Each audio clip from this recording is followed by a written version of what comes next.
The next part that we use is sequencing. A very common example could be a timetable.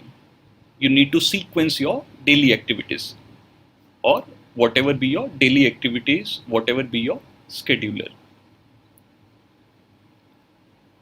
So this is called sequencing. It could be of days, could be of date, of time, of rank, and so on, so forth. This is a relatively simple topic, and we use a method called tabular method to use this. We make a table and we write a sequence that is given, that is fixed, like days. So we write days over here, and whatever we need to do, whatever activity that we need to do, we'll keep on plugging that according to the given clues. So let's look at this question. So my skeleton would be, there are 5 people, A, B, C, D, E. They're living in 5 different floors of a 10-story building. So this building will become my skeleton. There will be 10 floors and 5 people are living on different floors. It means there will be 5 empty floors and 5 occupied floors. And we also have the professions of these 5 people. So this is my tower in which these 5 people are living, and I have already plugged in this information which is given in 7th, that 6th floor is vacant, no one lives on 6th floor. This is for sure. So now let me read the information and keep on writing the comparative information or semi-final information. The dentist lives on the floor which is 4 floors above the doctor. So wherever I'll put in my doctor, the dentist would be 4 floors above it. Then C lives 2 floors above the dentist. This is how my information would look like over here, that this is the name, dentist. Now there are not a difference. Now there are not two there are not 2 floors between C and D. He is on the 2nd floor above D. So this is 1 floor above the dentist. This is 2 floors above the dentist. All right. So there will be not a gap of 2, but only 1 floor between dentist and C. Then I have another information. Businessman lives on the highest floor among all 5 people, and the engineer lives on the lowest floor among all the 5 people. I don't know what is the name of the businessman and engineer. All I know is that businessman is on the top and engineer is at the lowest floor. Then another information given is difference, the separation between businessman and engineer is of 7 stories. It means 1 story would be occupied by the businessman, 1 would be by engineer, and there would be 7 stories in between them. So a total of 9 floors are occupied in between the topmost occupant and the lowest most occupant. So either floor number 1 or floor number 10 would definitely be empty. I can only conclude this from this statement number 5. Then I have the doctor lives 2 floors above B. So just like I made this table, I'll make this another table, that the doctor lives 2 floors above B. This is of 1 floor above B, this is 2nd floor above B. Another information given, the lawyer lives directly below the dentist. So whatever be their names, lawyer is living directly below the dentist. This is immediately below the dentist, not below the dentist, right? So the important keyword over here is directly below, which means immediately below the dentist. Then I have D does not have any neighbors above or below him. So this is what it looks like. Whatever be the profession of D, it will not have any neighbors above or below him. Then we also have E has only 1 resident living above him. So this is not immediately above him, that there will only be 1 person who would be living on the floors occupied above E. Okay. So if I combine this statement, this dentist lives 4 floors above the doctor. So wherever doctor would be placed, dentist would be 4 floors above it. And I know that below this dentist, I have a lawyer, and below this doctor, I have B. Above the dentist, I have C. So combining this one, combining this one, and this one, I'll get a table which will look like this. This dentist and doctor, there's a gap of 1, 2, or it could be 1, 2, 3, fourth. This is a fourth floor. So this is one person, second person, third person, fourth person, fifth person. So this is the key point of this question, that how to combine these three tables using this information given in first one. So we have done the entire thing, and now we are using this first information that these three tables are combined to give this. So from one we get this. So now we'll try to plug in this information, this third, fourth, all into this. So C would be occupying the highest floor. So this means C will be the businessman, B would be the engineer. And we also know that D does not have any occupant above or below him. So D does not have any occupant. So this will be D. Okay. So we are left with this. Who will be the dentist? Who would be the lawyer? We have A and E remaining in this. So now where to plug in this person? Whether B will occupy the first floor or the second floor. If B occupies the first floor, then this will be the second, third, fourth, fifth, sixth. Lawyer would be occupying the sixth floor. But as per our information, sixth floor has to be empty. So this engineer cannot live on the first floor. It means the engineer will live on the second floor. Then two places above, this will be the place of D, who is a doctor. B is an engineer, and then lawyer would be on 7th floor. Dentist would be on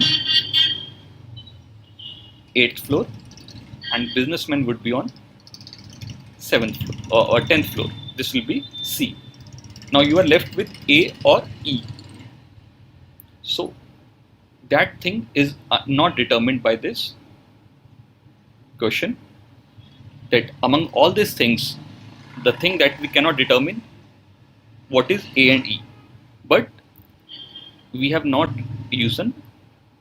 used this statement. E has only one resident living above him. So when we look at this, if I put E over here, then E has two residents, dentist and a businessman living above him. So it means E has to be the dentist, and so I will erase this over here, and this would be A would be the lawyer. Alright, so my condition 10th is also satisfied. So if you see this table, all my conditions are satisfied, and I can answer this question, which of the floors are vacant? It is 1, 3, 5, 6, 9. 1, 3, 5, 6, 9. So this is my answer, and this is what your final table looked like. I hope you have solved this question correctly. Your answer matches with my answer. Let's move to the next thing. Next is tabulation. This is the way that we have used till now in all these questions. This is very, very similar to sequencing. We'll make a table and we'll put direct information into the table. We'll put negative or indirect information separately under the same heads in the same order. Let's look at a question. There are 5 gentlemen, A, B, V, S and Ajay, B, V, S and Akshay belong to 5 different professions, and they play these 5 instruments. So this is the name. Their professions would be coming over here. Their instrument that they play would be coming over here. Whatever be the direct information we'll plug in over here. Whatever the indirect information we'll keep on writing over here. So pause the video again and solve this question. I hope you would be able to understand this thing. So the first information is Ajay is a doctor and can play Sarod. This is a direct information we can plug in over here and here. So Ajay is a doctor and can play Sarod. Then we have another information, sitarist is not an engineer. We cannot plug in directly. So whoever would be the sitarist, he is not an engineer. This sitar and engineer won't come together. Then we have Binay, Vinay and Bijay. So V and B are not architects. So over here professions, B and V both are not architects. Then in fifth we have Binay cannot play tabla. So Binay, so this Vinay V is not an architect and he also cannot play tabla. B is not an architect, V is not an architect and also cannot play tabla. But this sixth one gives us information that B can play violin. So B can play violin. It will come over here. So we have another instrument that comes over here, violin. Then the last point, the last clue, it says Akshay is a lawyer. So this Akshay would be a lawyer and can play flute. So we again can plug in this information directly. Akshay is professing law and Akshay plays flute. So this is all the information that we have used over here. We have written this semi-final information over here and we have also written over here.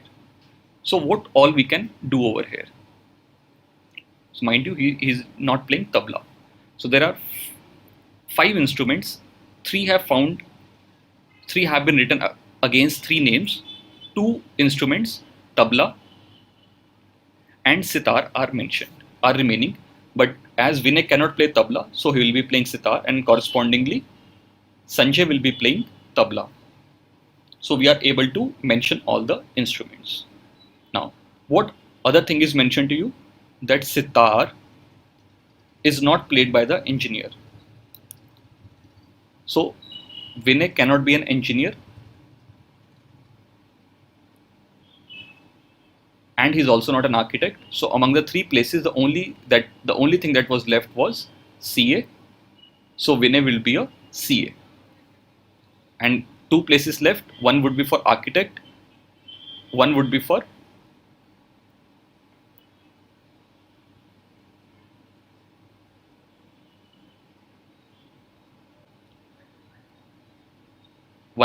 engineer.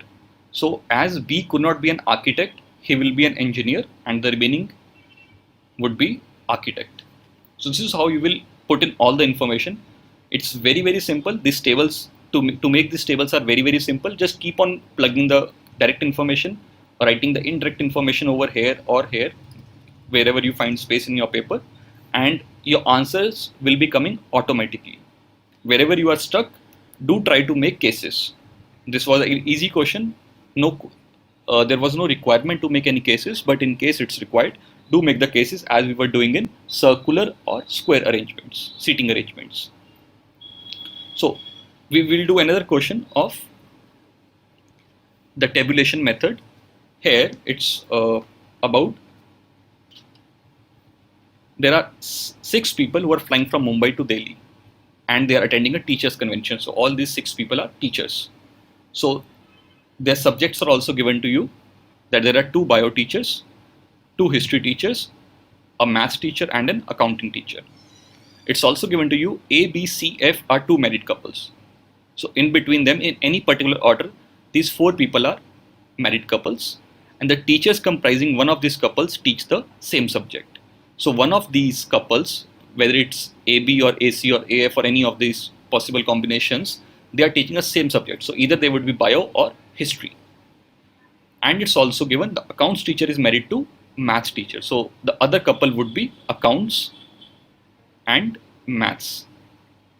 And one couple would be history or bio. Then 2 of the teachers are brothers and sister and they teach the same subject.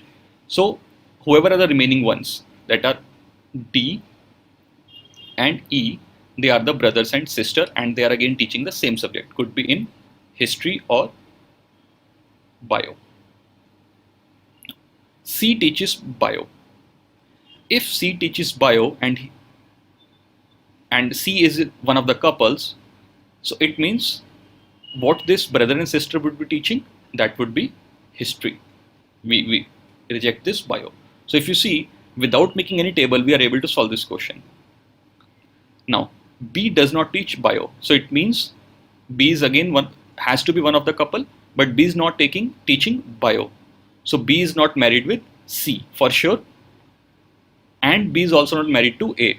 What we can conclude? B is not married to A. B is not married to C. It means B is married to F. So B is married to F and correspondingly A is married to C. And as C teaches bio, so both A and T will teach bio. both B and F will teach accounts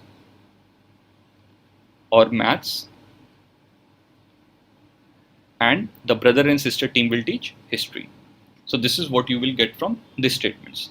Couple 1 would be BFA, B and F. You can get from just statement number 2 and statement number 6. Couple number 2, A and C will teach bio, and one of the sibling would be D and E, and they will be teaching history. So this is what we can get. We will not be able to tell whether B teaches accounts or maths, but we can tell that amongst B and F, which is a couple, one would be an accounts teacher, one would be a maths teacher. A very, very simple question. So if you get such questions in your paper that are sitters and to be scored without making any silly mistake. So we come to another question. This is a relatively a tricky question. So let's try this. You can try on your own by pausing this video, and then you can check your answers. So don't feel hungry. It's about an ice cream. So it is about an ice cream parlor that is selling ice cream from Monday to Saturday. So I've already made this skeleton. This is Monday to Saturday, and there are 5 flavors: vanilla, strawberry, mango, chocolate, and butterscotch. Each day, few of these flavors are served. Now let me read the information and see which all information can be plugged over in this skeleton. Strawberry is served on 3 consecutive days each week, but never on Tuesday. So I can always say that strawberry is not served on Tuesday, but where else it is served, I do not know. Now, mango is served on 1 day each week, and vanilla is served just after the holiday. So vanilla is served just after the holiday. So holiday is on Monday to Saturday, Sunday is a holiday. So vanilla would be served on, for sure, on Monday. Mango is served on 1 day each week. Which day is that? We are not sure about right now. Then chocolate is served on 3 days each week, but on alternate days. So chocolate would be served on alternate days. I do not know which all days chocolate is served. Then strawberry and vanilla are both served on Friday and Saturday. So vanilla, strawberry are served on Friday and Saturday. That's a direct information that I can plug in this table right away. So these are the flavors that are served on Friday and Saturday. Then butterscotch is served 5 days each week. So among the 6 given days, butterscotch is served on 6 given days. Very helpful information, but I cannot use it right now. Then no more than 3 flavors are served on any given day. So Friday and Saturday, 2 flavors we've already determined. In case we are able to determine one more flavor, it means that are the only 3 flavors which are served on any given day. So now what to do? Here, sometimes we need to take this information. There is additional information given in the question itself. If you read over here, if chocolate is served on Wednesday.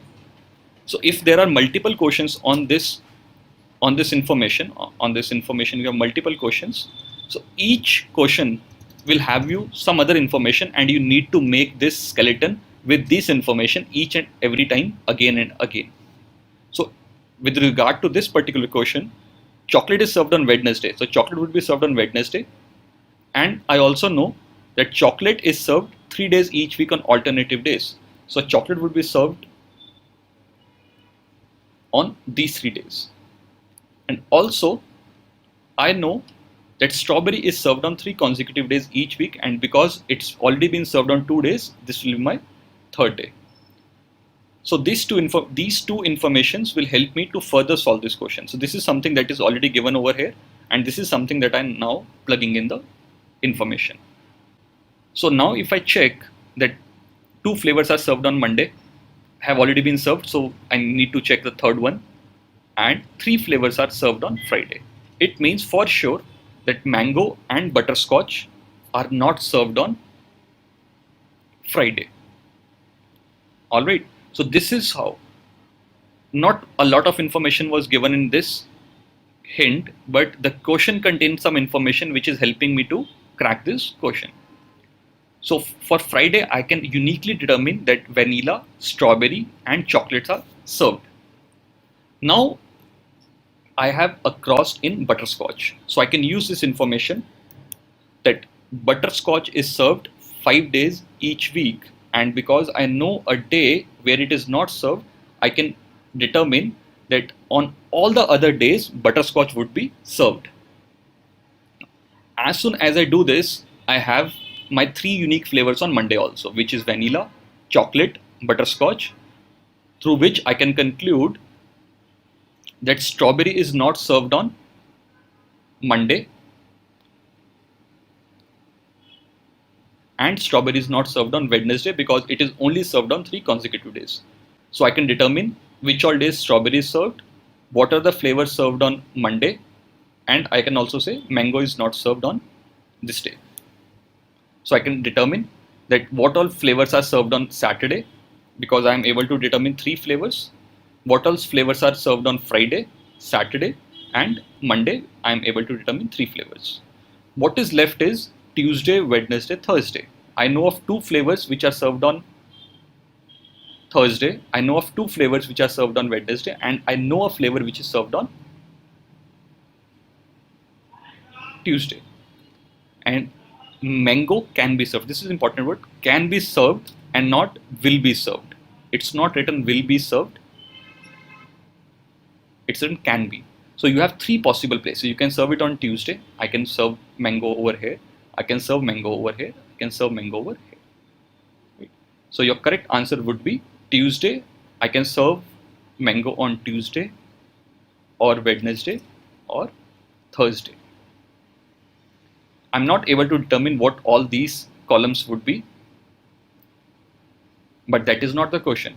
All right. So this is a very good question that is that has been a trend in the recent years. We are seeing these questions such type of questions repeatedly in recent years, wherein partial information is given in the question in common information, and specific information is given for all different kind of questions, and you need to draw this table again and again. In case you are using a pencil, it would be very good. You can always erase your information. So my advice would be use pencils and eraser while solving your logical reasoning questions. Now, there are few easy questions which always come one by one, which is called comparison. Comparison could be on height, it could be on weight, it could be on speed, size, marks, anything can be compared. Everything is relative, so we can compare any given things. For example, in this question, I know Rahul is taller than Saurav.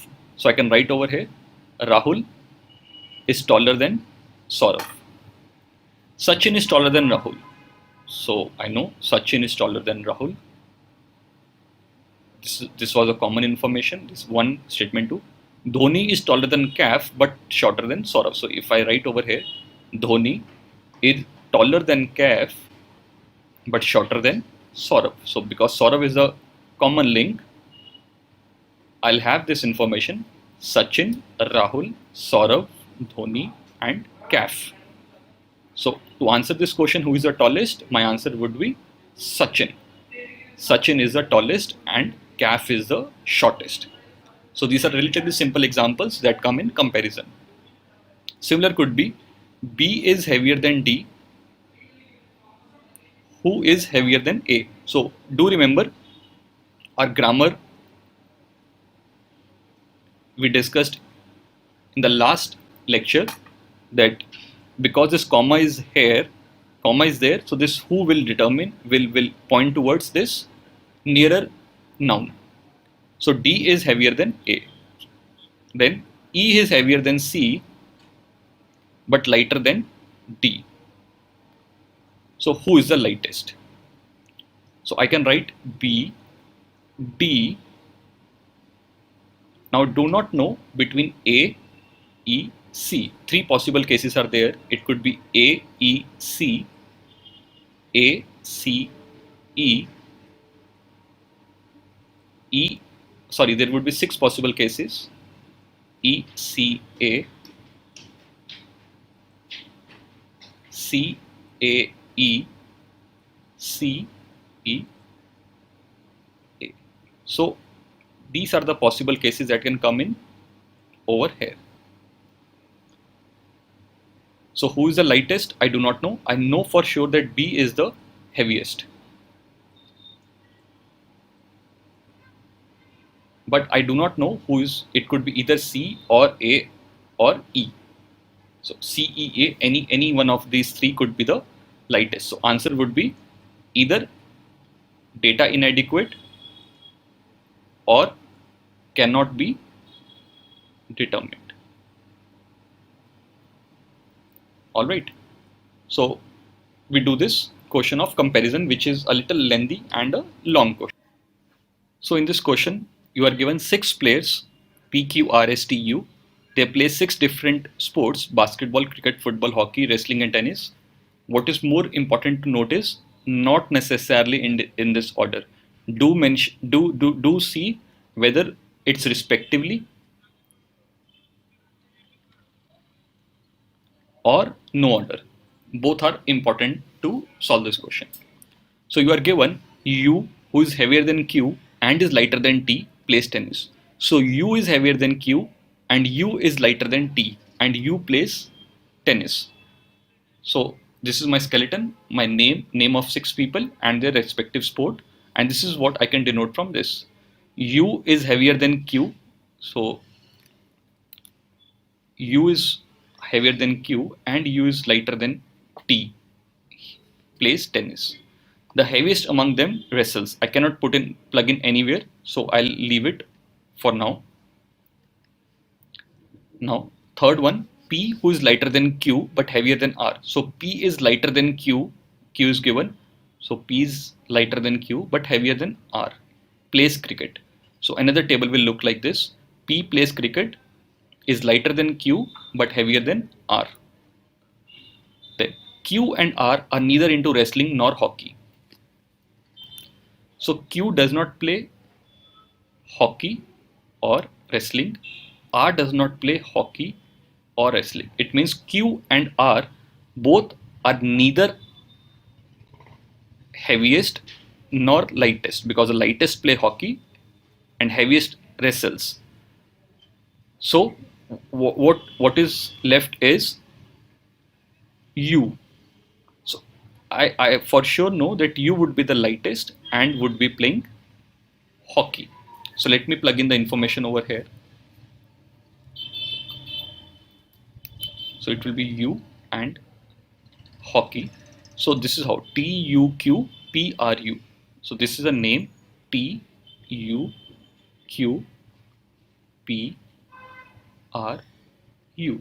and I know that U plays hockey, P plays cricket, U plays tennis, and T, being the heaviest, is wrestling. Two sports that are left are football and basketball. So if Q is playing basketball, R is playing football, or alternatively, if Q is playing football, then R is playing basketball. So the sport of Q and R are not uniquely determined, but we know name, that is in the descending order of their weight. We know their individual ranking in any weight, and we also know the sports that they play bearing a Q and R, which would be either basketball or football.